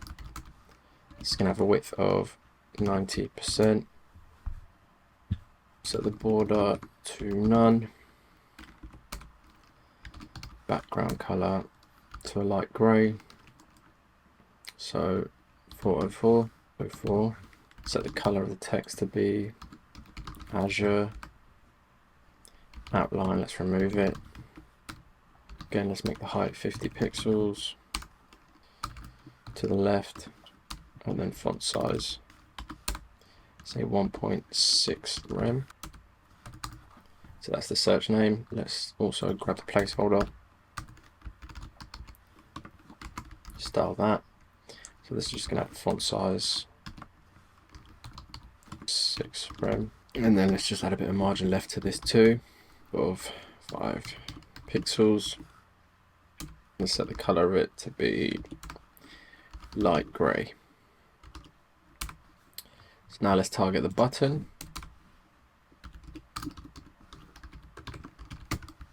It's going to have a color of white, background color dark or sort of light grey. Set the height to be 52 pixels, and then say the font size for the icon, let's make it 20 pixels. So that's it for the search bar and the search button. Let's now target the second section, which is these squares here. So this has the wrapper of section 2. It's going to have a height of 100 pixels, a width of 88%, margin set it to 20 pixels, set display to grid, and then grid template columns are going to be repeat of 4 columns and then a width of 1 fractional unit, and then we'll say grid gap of 5 pixels, squares, so this has the ID of squares, or they all do, all of those divs, or sorry, the class of squares. We'll just set the background color of that to be aqua, those squares. Let's now target third section, so this has the ID of section 3. Set the height of this to be 70 pixels, the margin to be 10 pixels, and then display of flex. Justify content is going to be space between squares. 2 squares, you have the 2 squares container, so width is going to be 100%, and display of flex. And then let's target those 2 divs, which have a class of 2. So this is just going to have a background color of beige. Width is going to be 60 pixels, and the margin of, say, 5 pixels. Look at the yellow button. So yellow button, set the width of this to be 50 pixels, height to be 50 pixels, background color, let's make it like a yellowy orange, FC F54, then margin right 30 pixels, margin top to be 10 pixels, and then the border radius to be %, and it's not showing because it's got a different ID. Well, let's make the border radius a little lower than that one, see what 40% looks like. Nah, let's go back to 50, and then set the be 60 pixels, and the height to also be 60 pixels. So that's looking better. Now let's do the bottom 2 buttons, these sections here. So grab section 4, set the width of this to be 91%, margin to be 15 pixels, display flex,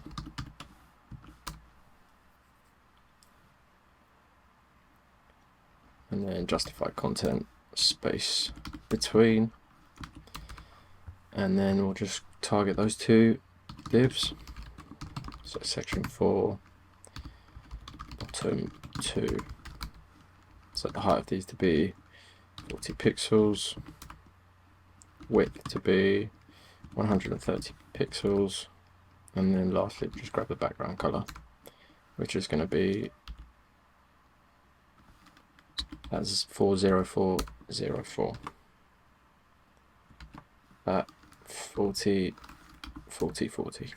So that completes our styling for the Pokedex. Now let's use the fetch API and async await to then type a Pokemon name in here and then display the image on the screen. So we'll head inside the app.js and we'll say const get Pokemon equals async.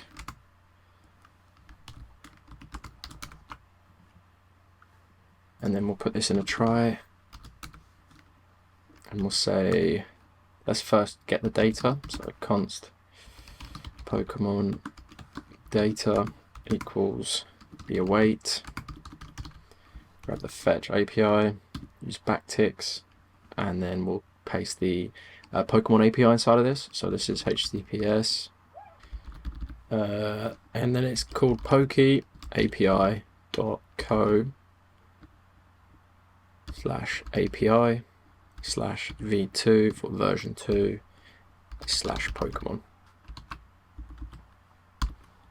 And then after this Pokemon, we have another slash, which is where you'd put the Pokemon name in the parameter, but we're going to be making this dynamic, so we're going to put in the actual Pokemon name that we type in here. So it's just going to follow a similar sort of thing that we did in the weather API. So let's just do some validation here. So we'll say if the Pokemon data is not okay, so using the exclamation mark at the start there, then we'll just throw an error saying new error,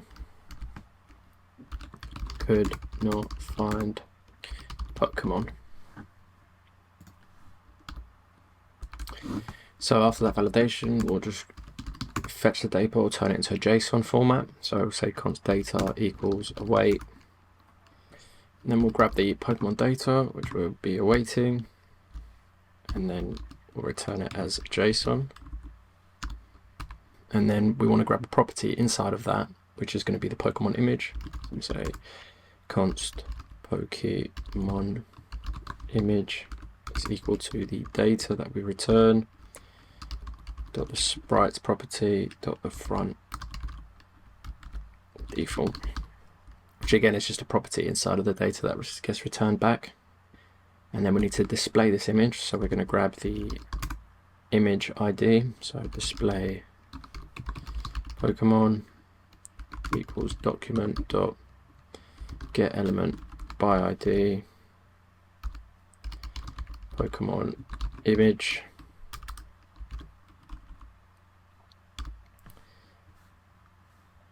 and then we're going to grab that, which is the image, and we're going to say display Pokemon, grab the source attribute of that Pokemon and set it equal to Pokemon image, which changed the name there slightly.